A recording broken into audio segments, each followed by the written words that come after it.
Ya, kali ini kita akan membahas mengenai fungsi gelombang banyak partikel. Jadi, sebelumnya kita telah mengetahui bahwa fungsi gelombang dari partikel identik itu hanya dapat bersifat simetri penuh atau antisimetri penuh. Nah, dengan demikian, fungsi gelombang itu dapat disusun sebagai kombinasi linear dari fungsi gelombang masing-masing partikel. Jadi, misalkan kita tinjau untuk yang fungsi gelombang simetri, itu bisa ditulis misalkan untuk dua partikel gitu ya, berarti besi simetri yang bergantung pada koordinat partikel pertama dan koordinat partikel kedua itu sama dengan C1 besi R1 R2 ditambah dengan C2 besi R2 R1. Nah, apabila kita lakukan operasi permutasi, jadi P12 kita tukar besi S itu menjadi C1 besi R2 R1 ditambah C2 besi R1 R2, dan ini nilainya sama dengan besi simetri karena sifat simetri ketika dilakukan satu kali permutasi itu sama dengan dirinya sendiri gitu ya. Nah, dengan demikian kita bisa simpulkan bahwa C1 itu sama dengan C2. Nah, dengan demikian fungsi gelombang simetrinya kita bisa tulis seperti ini. Konstanta C1 ini bisa dicari melalui proses normalisasi, di mana hasil kali dalam dari fungsi gelombang simetri itu harus bernilai 1. Jadi hasil kali dalam dari fungsi gelombang simetri tidak lain adalah C1 kuadrat dikalikan dengan hasil kali dalam dari fungsi gelombang besi R1 R2 ini dan juga fungsi gelombang besi R2 R1. Nah, dengan demikian karena ini saling ortonormal gitu ya, jadi kita memiliki 1 sama dengan 2 modulus C1 kuadrat. Nah, dengan demikian kita memiliki C1 itu sama dengan 1/2. Jadi, fungsi gelombang simetri untuk dua partikel itu adalah 1/2 besi R1 R2 ditambah besi R2 R1. Nah, besi R1 R2 dan besi R2 R1 ini apa? Yaitu tidak lain adalah perkalian antara fungsi gelombang masing-masing partikel. Jadi, ini itu tidak lain adalah solusi dari persamaan Schrödinger gitu kan. Dan kita bisa lakukan pemisahan variabel untuk variabel koordinat setiap partikel gitu ya. Jadi kita pisahkan persamaan Schrödinger itu untuk setiap partikel. Jadi kita memiliki bentuk seperti ini. Nah, jadi besi R1 R2 ini tidak lain adalah fungsi gelombang R1 pada keadaan N1 dengan bilangan kuantum N1 dan juga fungsi gelombang R2 pada keadaan N2. Yang ini besi R2 R1 itu tidak lain adalah fungsi gelombang R2 pada keadaan N1 dan juga fungsi gelombang R1 pada keadaan N2. Ya kan, N1 N2 itu adalah bilangan kuantum dari fungsi gelombangnya. Jadi misalkan di sini adalah misalkan ini keadaan dengan bilangan kuantum N1 dan di sini adalah keadaan dengan bilangan kuantum N2. Nah, ini tuh besi gitu ya, besi N1. Dan ini adalah besi N2. Nah, tergantung yang mengisi di keadaan ini siapa. Kalau misalkan yang mengisi di N2 itu adalah R2, maka fungsi gelombangnya ini. Kalau yang mengisi ini R1 ya seperti ini gitu ya. Nah, apabila N1 dan N2 itu sama dengan N, fungsi gelombang simetri itu tetap memiliki nilai yang tidak nol, ya kan? Jadi, ya ini kalau kita ambil ini sama gitu ya, berarti besi F1, besi N F1, ini juga besi N F2 gitu ya, dan ini juga sama gitu ya. Kita bisa menukar ini dan ini akan menjadi 2 kalinya. Nah, kalau menjadi 2 kalinya ini bilangan normalisasinya bukan 1/2 lagi gitu ya. Jadi kita harus menormalisasi, nanti kita dapatnya C1-nya itu sama dengan 1 gitu ya, karena di sini hasil kali dalamnya atau normalisasinya itu harus 1 dan di sisi kanan itu juga harus sama dengan 1. Nah, karena fungsi gelombang simetri itu hasilnya tidak sama dengan 0 ketika N1 sama dengan N2, maka partikel boson itu bisa menempati keadaan yang sama, ya kan? Jadi besi S R1 R2 itu bisa dituliskan sebagai C besi N R1 besi N R2, dimana C-nya itu harus sama dengan 1 gitu ya. Gitu.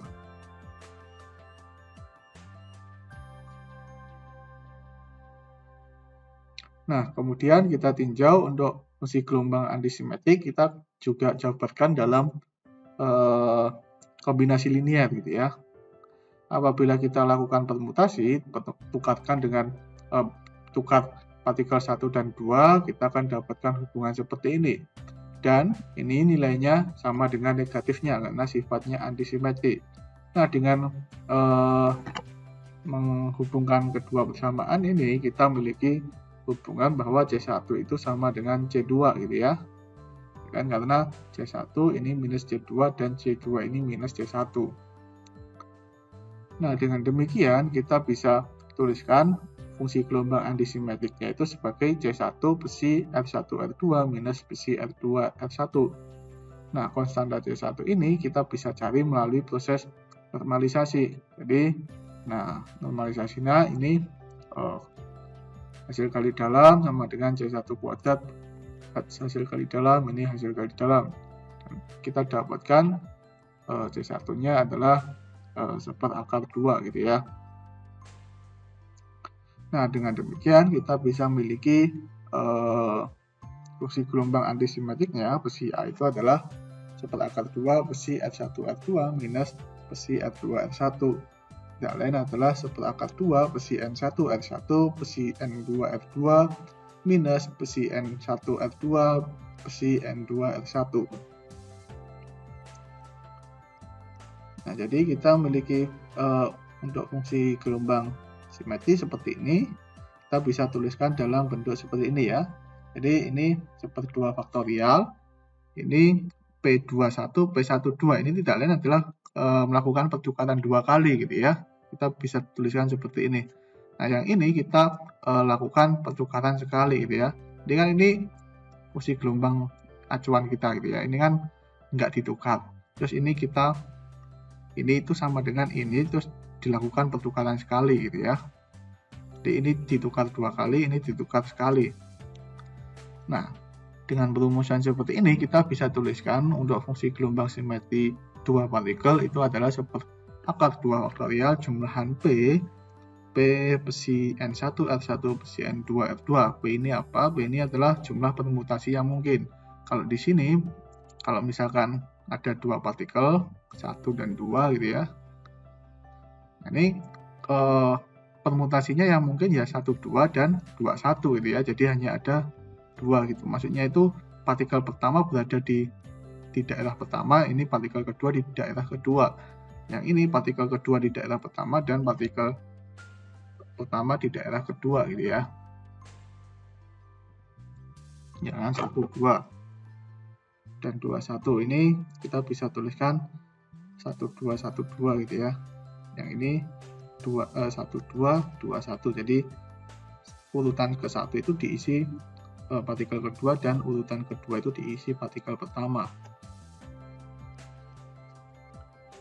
Untuk fungsi gelombang antisimetrik ini minus ya ini. Nah, ini sama kita bisa tuliskan dalam bentuk seperti ini gitu ya.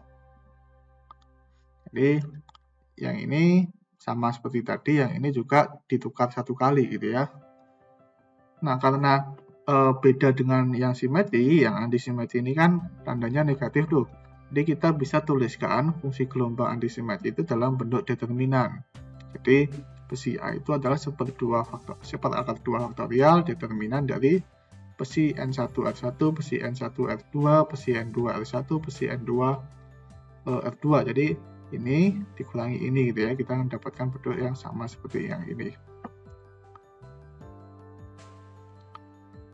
Nah, untuk fungsi gelombang asimetrik, tanda setiap suku akan negatif jika jumlah permutasinya ganjil. Lihat nih, ini jumlah permutasinya kan ada 2 nih, genap. Tandanya positif. Kalau ini jumlah permutasinya cuma 1, ganjil. Jadi tandanya kan negatif. Jadi kita bisa tuliskan fungsi gelombang antisimetriknya besi A itu adalah seperakar 2 faktorial Ya, ini perumusan lain selain menggunakan determinan gitu ya. Seperti akar 2 faktorial, jumlahan permutasi, ini ada minus 1 pangkat P. P itu tergantung jumlah permutasinya itu genap atau ganjil gitu ya. Kalau ganjil, ya berarti nanti nilainya negatif 1 ya. Kalau genap nanti positif 1 gitu ya. Nah, apabila N1 sama dengan N2 gitu ya, N1 sama dengan N2, ini misalkan N gitu ya. Ini kan determinannya sama tuh gitu ya. Kalau determinannya sama, berarti fungsi gelombang antisimetrinya itu akan bernilai 0 itu. Nah, hal ini menunjukkan bahwa partikel fermion tidak dapat menempati keadaan yang sama.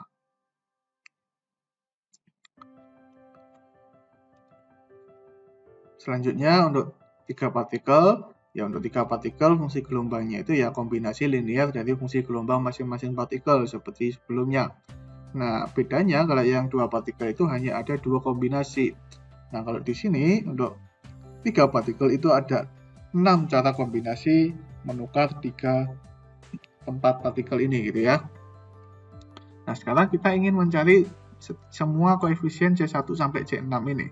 Jadi kita lakukan permutasi B12, kita tukarkan partikel pertama dengan partikel kedua gitu ya.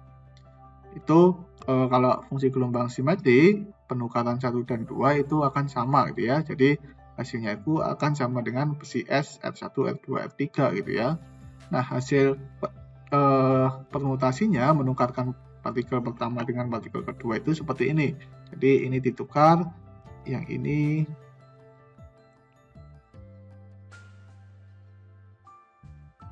harusnya ditukar ini ya. Terus ini ditukar, ini ditukar, ini kebalik ini ya. Ini F1, F2,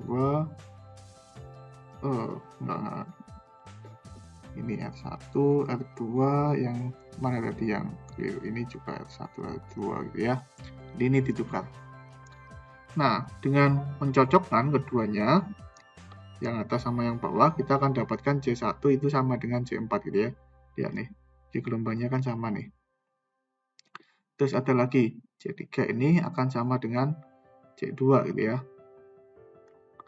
Terus ada lagi, yang C5 ini akan sama dengan C6 gitu ya.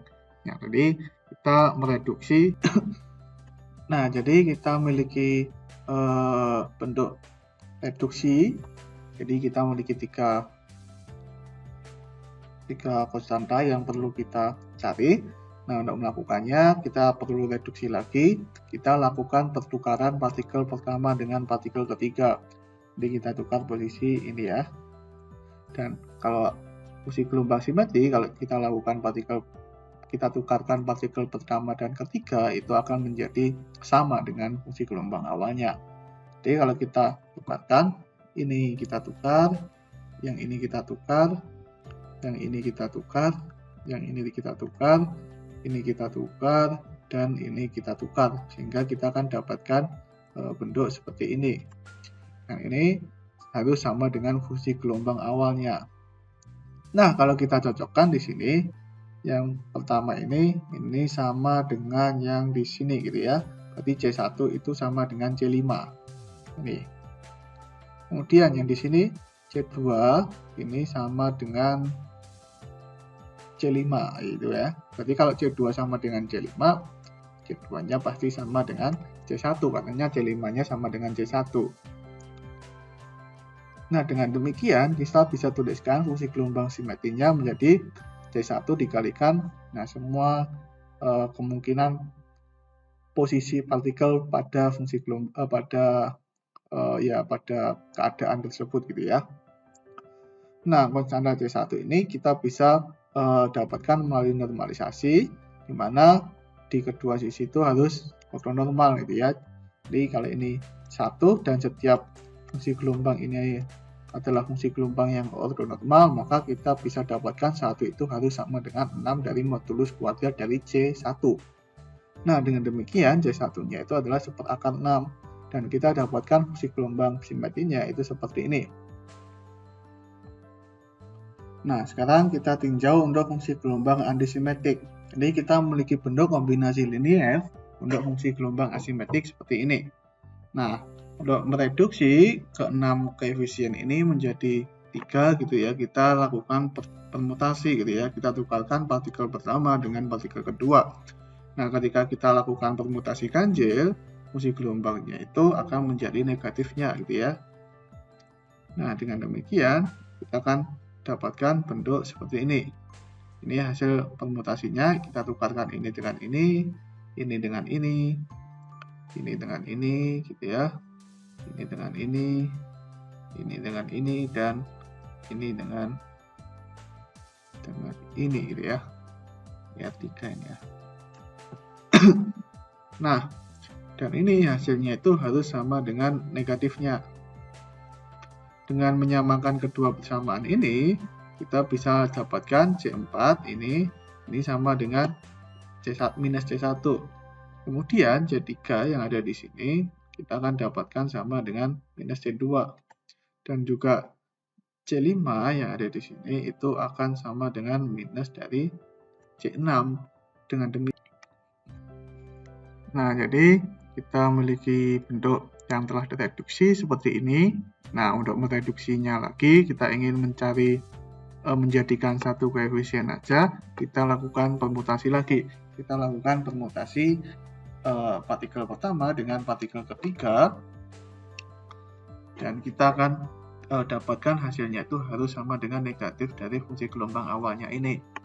Nah, hasil pertukarannya ya kita tinggal tukarkan ini dengan ini dengan ini dengan ini dengan ini dengan ini, dan ini dengan ini gitu ya. Dan kita akan dapatkan hasilnya seperti ini. Dan hasil ini harus sama dengan negatif dari fungsi gelombang awal ini.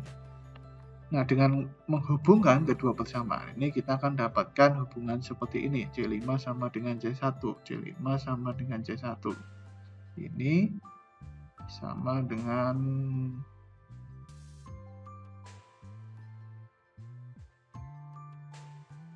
mana C1? Nggak ada. Ini sama dengan ini gitu ya. Kemudian C2. Kalau yang ini tadi sama C5 sama dengan minus C2 gitu ya. Jadi ini C5 sama dengan C1, terus C5-nya sama dengan minus C2. Berarti C2-nya pasti sama dengan minus C1 gitu ya.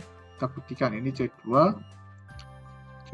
besi 3 besi R3 R12 312 ini minus C5. Kemudian yang ini minus C2 sama dengan ini gitu ya. Jadi C2 sama dengan minus C1 gitu. Nah, dengan demikian kita bisa tuliskan fungsi gelombang asimetrik kita seperti ini. Dan konstanta C1 ini kita bisa dapatkan dari normalisasi, yaitu 1 sama dengan 6 kali modulus kuadrat dari C1. Dan kita dapatkan C1-nya itu adalah 1/6. Sehingga kita dapatkan fungsi gelombang asimetrinya seperti antisimetrinya seperti ini. Nah, sebelumnya kita memiliki fungsi gelombang simetri seperti ini gitu ya. Ini kita bisa dapatkan dalam seperti yang dua partikel tadi gitu ya. Jadi ini 1/6 itu adalah 1/4 dari 3 faktorial. Yang ini kita dapatkan fungsi gelombang total ini menjadi perkalian dari fungsi gelombang masing-masing partikelnya. Ini berarti ada 1/6 jumlah gitu ya.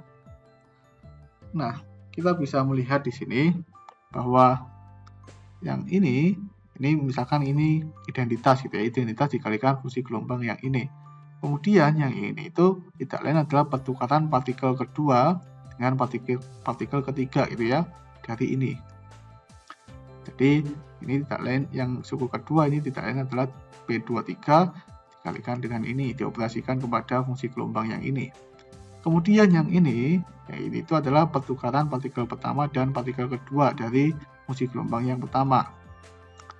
Kemudian yang suku keempat itu tidak lain adalah permutasi partikel 1 dengan 2, berarti kan 1 dengan 2 itu menjadi 2, 1, 3 gitu ya. Kemudian dilakukan permutasi lagi, 1 dan 3 ditukar.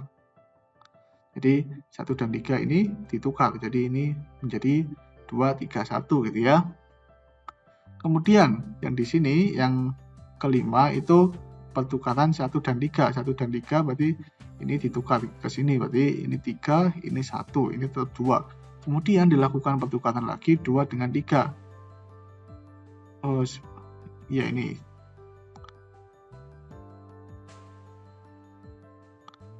Oh, sebentar. Ini 2 dengan 1 ini ya. Kemudian yang ketiga ini pertukaran partikel pertama dengan partikel ketiga gitu ya. Ini kita bisa tuliskan seperti ini. Jadi yang ini P123 itu partikel pertama berada di 1, partikel kedua berada di 2, partikel ketiga di 3.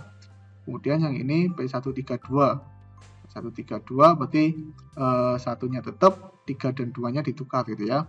Kemudian P213 itu berarti 3-nya tetap, 2 dan 1-nya ditukar gitu ya, karena 3-nya tetap berada di 3. Kemudian P231 itu 1 di 3 ya kan, 1 di 3 kan, benar nggak? 231 1 di 3, 2 di 1 dan 3 di 2 gitu ya. P312 3 di 1, 1 di 2, 2 di 3 gitu ya. Dan ini P321 gitu ya. P321 itu duanya tetap di tengah karena duanya nggak ikut dipertukarkan gitu ya. 1 dan 3-nya yang dipertukarkan. Nah, ini tidak lain adalah cara kombinasi permutasi yang mungkin gitu ya. Jadi kita jumlahkan terhadap semua kombinasi semua permutasi yang mungkin. Nah, sekarang untuk yang antisimetrik. Ini ya sama ya, sama seperti tadi. Nah, bedanya kita bisa melihat di sini. Jadi kalau yang ini kan tidak lain adalah identitas itu pertukaran 2 kali gitu ya. P12 kemudian ditukar P21 atau P13 terus 31 atau 23 terus 32 gitu ya. Yang penting ini pertukaran 2 kali, artinya di sini itu permutasinya genap, artinya tandanya itu positif. Yang di sini pertukarannya 1 kali, jadi dia permutasinya ganjil, tandanya negatif. Yang di sini permutasinya juga ganjil, tandanya negatif. Di sini permutasinya genap, di sini tandanya positif. Di sini permutasinya 2 genap, di sini positif, dan di sini permutasinya 1 kali ganjil negatif. Nah, dengan demikian kita bisa tuliskan ya ini dikalikan dengan -1 pangkat jumlah permutasinya gitu ya. Kalau permutasinya genap nanti menjadi positif, dan kalau permutasinya ganjil menjadi negatif. Nah, fungsi gelombang antisimetri itu bisa ditulis dalam bentuk determinan seperti ini, seperti yang sebelumnya gitu ya. Ini kalau kita hitung determinannya nanti kita akan dapatkan hasil yang sama. Nah, sekarang coba kalau misalkan ada n besar buah partikel. Nah, fungsi gelombang simetri dan antisimetri itu dapat diperumum hingga n buah partikel identik yang tidak berinteraksi gitu ya. Jadi ya perumusan umumnya fungsi gelombang simetrinya adalah seperti akar n faktorial jumlahan P, jumlahan permutasi yang mungkin dari perkalian antara semua fungsi gelombang setiap partikel. Sedangkan yang antisimetri ya sama, tapi dikalikan -1 dipangkatkan dengan jumlah permutasinya.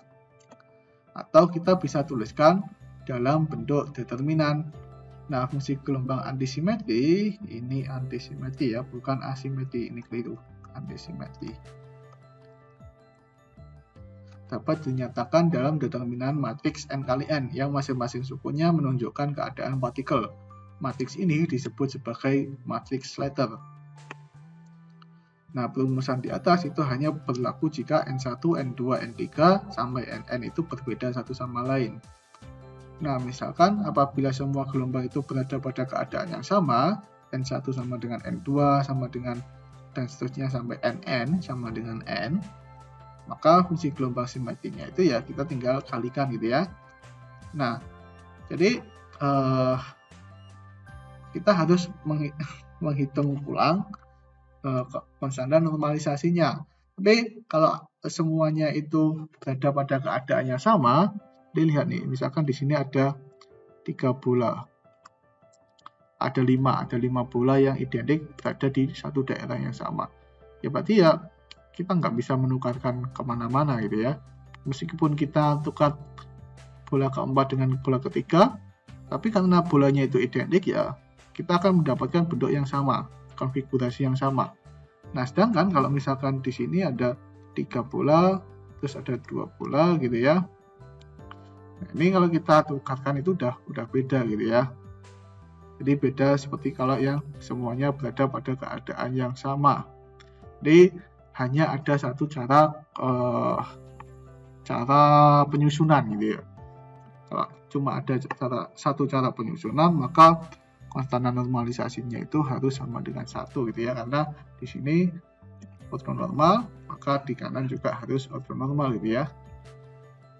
Ya kan, ini kalau kita tukarkan ya kita akan dapatkan fungsi gelombang yang sama. Jadi ini besi N, R2, besi N, R1 gitu ya. Nah ini kan kita bisa tukarkan gitu. Maksudnya kita ini kan cuma berkalian 2 fungsi gitu ya. Berkalian 2 fungsi kan kita bisa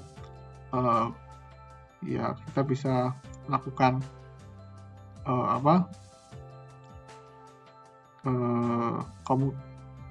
yang penting ya kan dua fungsi gelombang itu komut gitu ya, yaitu untuk fungsi gelombang simetri. Nah, gimana dengan fungsi gelombang antisimetri?